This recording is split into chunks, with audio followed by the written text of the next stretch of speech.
Top 30 IT support interview questions and answers. Preparing for an IT support interview? From troubleshooting and networking basics to customer service and problem-solving scenarios, this guide helps you confidently demonstrate your expertise. Whether you're a beginner or experienced professional, mastering these questions will boost your chances of landing your next IT support role. Let's dive into the most commonly asked questions. 1. What steps do you take to troubleshoot a computer that won't start? I begin by checking if the device is plugged in and receiving power. If it is, I inspect for physical damage or listen for beep codes during boot. I might test with a different power cable, monitor, or outlet. Next, I check internal components like RAM or hard drive connections. If needed, I boot using a recovery disk or safe mode to isolate software or hardware issues. The process is methodical, starting from simple to complex causes. 2. How do you handle a slow-running computer? I start by checking system resources through Task Manager to see if CPU, RAM, or disk usage is high. I look for unnecessary startup programs and disable them. I also run antivirus scans to rule out malware. Updating software and drivers often helps. If the system is still slow, I consider hardware upgrades like adding RAM or switching to an SSD.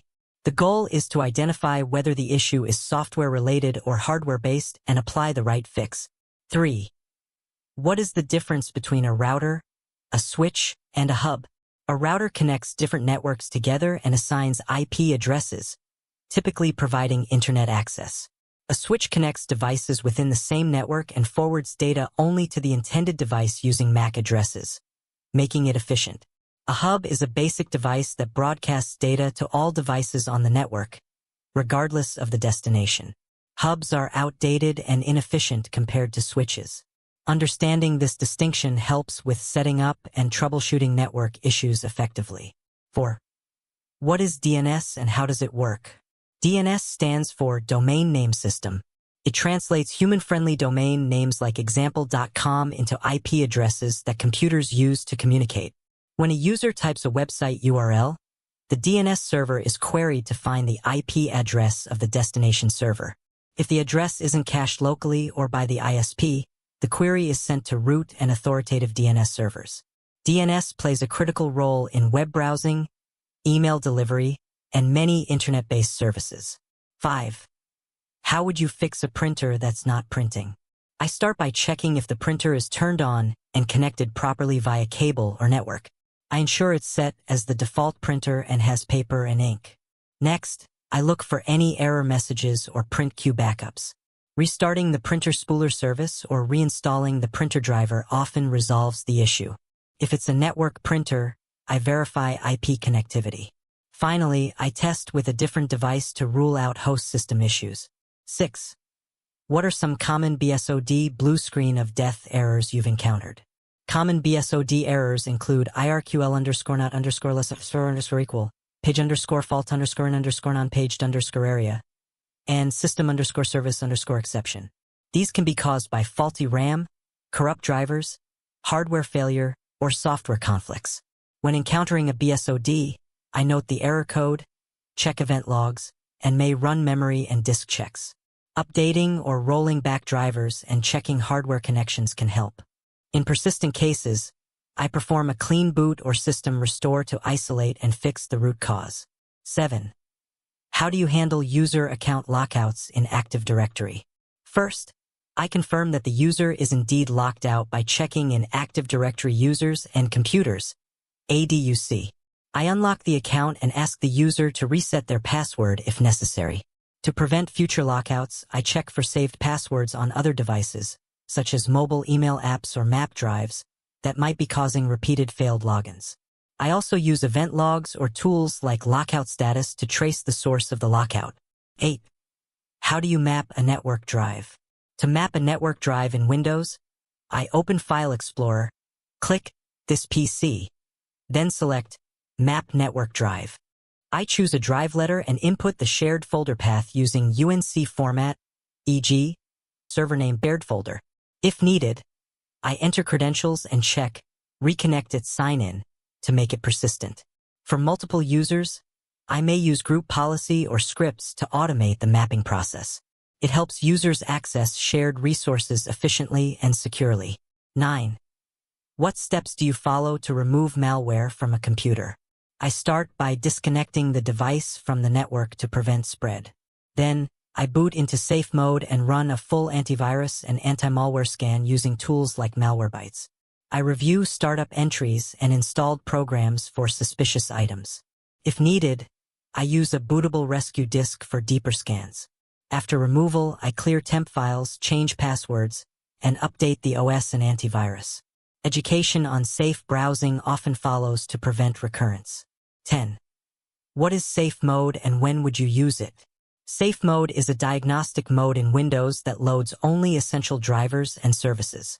It's used to troubleshoot issues like system crashes, malware, or driver conflicts.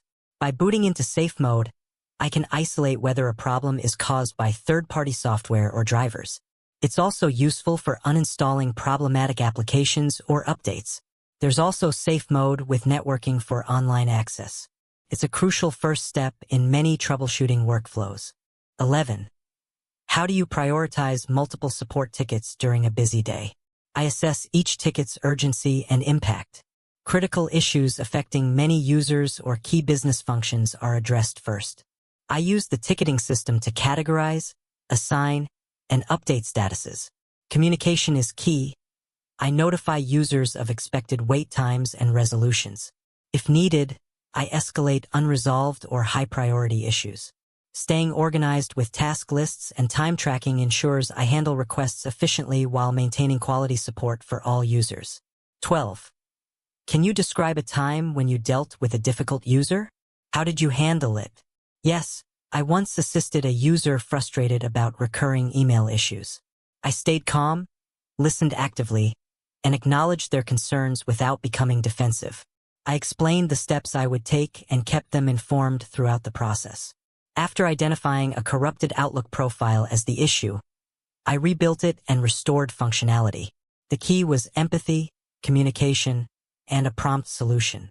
The user later expressed appreciation for my professionalism and follow-through. 13. How do you explain a technical issue to a non-technical person? I avoid jargon and use analogies or relatable examples to simplify the explanation. For example, I might compare RAM to a work desk. More space means more tasks can run smoothly. I gauge the user's understanding and adjust my explanation accordingly. Clear visuals or step-by-step guides can also help. The goal is to empower the user without overwhelming them, ensuring they feel informed and supported throughout the troubleshooting process. 14. Describe a situation where you went above and beyond to solve a technical issue. Once, a user faced repeated crashes during video conferencing. Beyond basic troubleshooting, I researched the model-specific driver issue, tested alternative solutions, and even contacted the manufacturer for a beta driver. I followed up with the user after implementing the fix and created a knowledge base article for the team. The user was grateful, and the documented solution later helped others. This experience showed my commitment to user satisfaction and proactive support. 15. What do you do when you don't know how to solve a problem? I remain calm and transparent. First, I research the issue using internal knowledge bases, forums, vendor documentation, or support communities. I might consult more experienced colleagues or escalate to higher-level support if needed. Documenting what I've tried helps streamline escalation. I always communicate progress to the user so they're not left in the dark. This approach ensures the issue gets resolved while also helping me learn and grow professionally. 16. How do you stay updated with new IT support tools and technologies? I regularly read IT blogs, follow tech forums like Spiceworks or Reddit's sysadmin community, and subscribe to newsletters from vendors like Microsoft or Cisco. I also take online courses or certifications through platforms like LinkedIn Learning or CompTIA.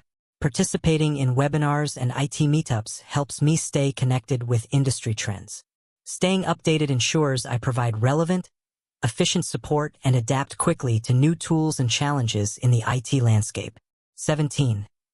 Have you ever caused an IT issue accidentally? How did you handle it? Yes, early in my career, I accidentally pushed a software update that conflicted with another app, affecting multiple users. I quickly acknowledged the mistake, rolled back the update, and restored functionality. I documented the incident and helped create a testing procedure to prevent similar issues. Owning the error, resolving it promptly, and learning from it earned trust from both the team and users. Mistakes can be valuable lessons when handled responsibly. 18. Describe your experience with ticketing systems like ServiceNow or Jira. I've used ServiceNow extensively to log, track, and resolve incidents. I create detailed tickets, assign priorities, and update notes regularly. I use built-in tools for SLA tracking, escalation, and reporting. In Jira, I've supported development teams by handling IT requests through custom workflows. I appreciate how these systems help maintain organization, transparency, and performance metrics. Proper use ensures faster resolution and better communication between IT and end users. 19. How do you ensure security while troubleshooting a system remotely? I use secure remote tools like AnyDesk or Remote Desktop with multi-factor authentication. Before connecting, I get user consent and inform them of the process. I avoid accessing unnecessary files or data and always log out completely after the session. I ensure the remote software is up to date and use encrypted connections. Following the organization's IT security policies ensures sensitive information remains protected during support interactions. 20. What does good customer service mean to you in an IT support role? Good customer service means being approachable, responsive, and solution-oriented. It's about actively listening, showing empathy, and communicating clearly, even when the solution takes time. Users should feel heard and supported, not just fixed. I aim to resolve issues efficiently while leaving users with more knowledge or confidence in the system. Whether it's a simple password reset or a major outage, professionalism, patience, and a positive attitude define excellent IT support service. Mastering these top 20 IT support interview questions and answers equips you with the confidence and clarity to handle real-world scenarios and impress potential employers. Remember, interview success comes not just from technical knowledge, but also from clear communication, patience, and a service-first mindset. Practice these responses, tailor them to your experience, and stay calm under pressure. You've got this. Best of luck. 21. What is group policy and how have you used it? Group policy is a Windows feature that lets administrators control user and computer settings in Active Directory. I've used it to enforce security settings, such as password policies and screen lock timers, deploy software, map drives, and restrict access to system settings. It helps maintain consistency, improve security, and reduces manual configuration. I often update group policies using the Group Policy Management Console and ensure changes are applied using Pupdate Force. Proper use of group policy simplifies administration and minimizes user errors. 22. How do you handle a failed Windows update? I begin by checking the update error code and searching Microsoft's support site for solutions. I then run the Windows Update Troubleshooter and check for corrupted system files using SFC ScanNow. If that fails, I clear the update cache or manually install the update via the Microsoft Update Catalog. I ensure the system has sufficient disk space and is free of malware. As a last resort, I perform a system restore or an in-place upgrade. I always document the issue and the fix. 23. What tools do you use for remote support? I've used TeamViewer, AnyDesk, Microsoft Remote Desktop, and Chrome Remote Desktop for remote support. These tools allow secure, real-time access to client machines for troubleshooting. I ensure sessions are authorized, encrypted, and follow company security policies. Multi-factor authentication is enabled whenever available. I prefer lightweight tools with cross-platform support. I also use remote monitoring tools like ConnectWise or ManageEngine to manage endpoints proactively. After support, I always log out and record session details in the ticketing system for transparency. 24. How do you reset a forgotten local admin password? For standalone systems, I use a bootable recovery disk to access command prompt, then replace utilman.exe with cmd.exe to reset the password from the login screen. After the reset, I restore the original files. For domain-connected systems, I reset the password through Active Directory users and computers. I ensure strong password policies are enforced and educate users on secure password storage. I document the action and verify system access before closing the request. 25. What is the difference between NTFS and FAT32? NTFS supports file encryption, permissions, compression, and large files over 4 GB, ideal for modern Windows systems. FAT32 is simpler and compatible with older systems and devices but limits file sizes to 4 GB and lacks advanced security. I use NTFS for system and internal drives due to its reliability and performance. FAT32 is useful for flash drives that need to be read by different operating systems. Understanding these file systems helps in proper formatting, especially during OS installations or troubleshooting file access issues. 26. How do you deal with a phishing email incident? First, I instruct the user not to click links or download attachments. I disconnect the machine from the network if necessary. I collect the email headers and content for investigation, report it to the IT security team, and block the sender's domain. I run antivirus and malware scans and check if credentials were compromised. The user is advised to change passwords immediately. Lastly, I provide training or awareness material to the user to prevent future incidents and log the case. 27. How do you troubleshoot email delivery issues? I check the user's internet connection and confirm email client settings like SMTP and IMAP-POP3. I review error messages and verify credentials. If emails are not sending, I inspect the email queue or logs on the mail server. I also check DNS settings, particularly MX records. For cloud services like Office 365, I use tools like Message Trace to find delivery errors. I clear any local cache or rebuild profiles if needed. Ensuring email flow is critical, especially in business environments. 28.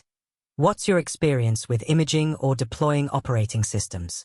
I've used tools like MDT, PXE-Boot, and Clonezilla to image and deploy OS across multiple machines. I create custom images with pre-installed software, drivers, and settings.